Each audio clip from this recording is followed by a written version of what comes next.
Bruce here amongst a small little thunderstorm with more of my thoughts from Tumortown.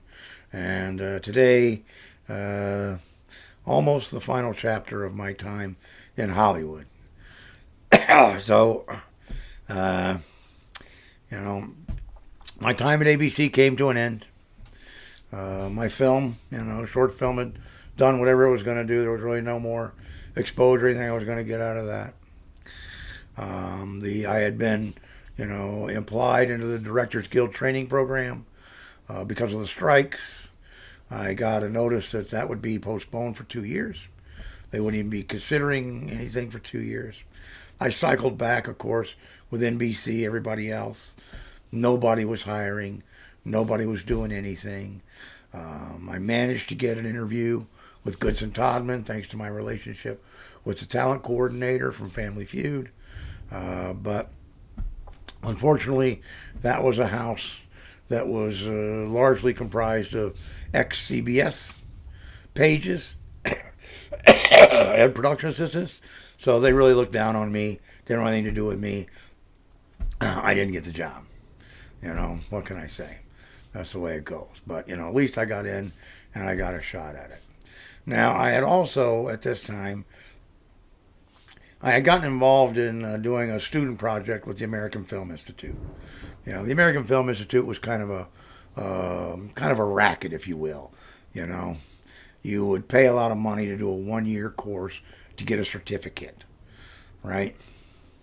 And only the people who were in the top 2% or whatever at the end of the first year would get to go for a second year, where they would actually be sponsored and be given money to make a little short film and given access to members of the Film Institute, real professional actors, directors, and so forth, whatever. So, it was a path, but it was certainly no guaranteed path, and, whatever. But even as an outsider, I got involved because one of the students, whoever was, producing their thing with them, bailed, whatever, and asked if I would, come in and act as their producer, which I did. So we did the project, and the director was an idiot.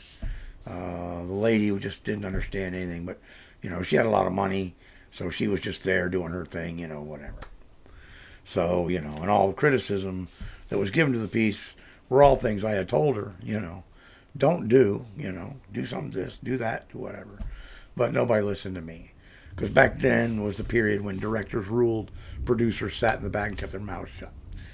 So, in any case, I applied, went through the process, went through all the interviews, did all the stuff, and I applied as a producer fellow. I wanted to go in as a producer because I wanted to shake the trees, because I thought this was all screwed up. You're backwards. The producers are the ones who should be driving the boat, not the directors so much, So, in any case, I go into the thing and I remember the interview answering these questions. Oh, he's a producer. Oh, that's a producer. Oh, blah, blah, blah, blah. So stamp, stamp, stamp, stamp, stamp.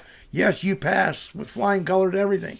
But we're not going to give you any financial aid.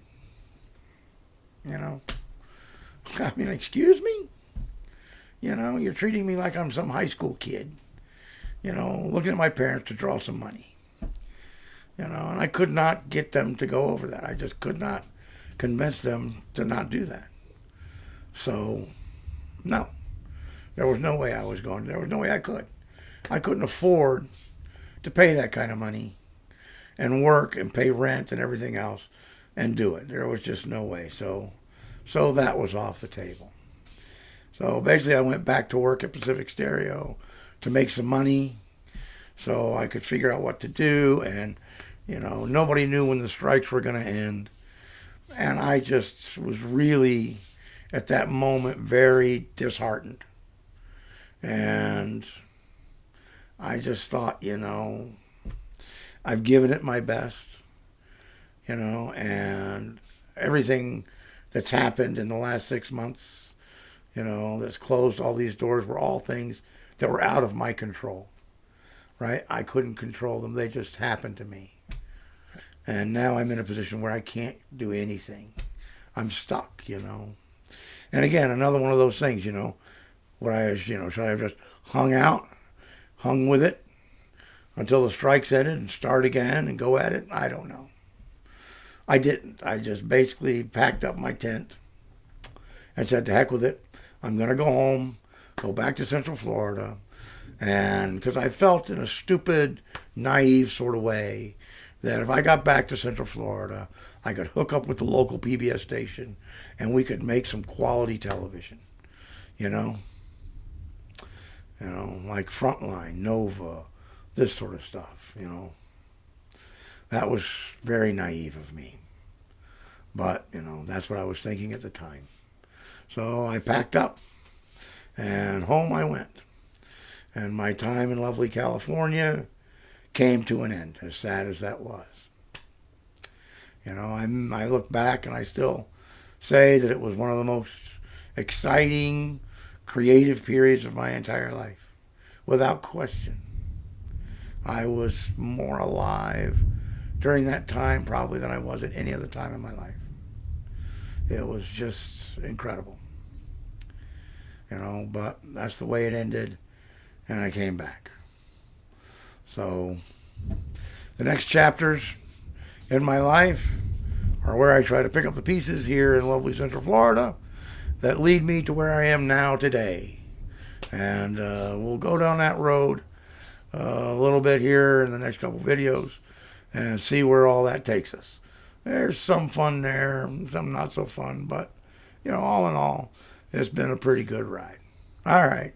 Peace and hang 10.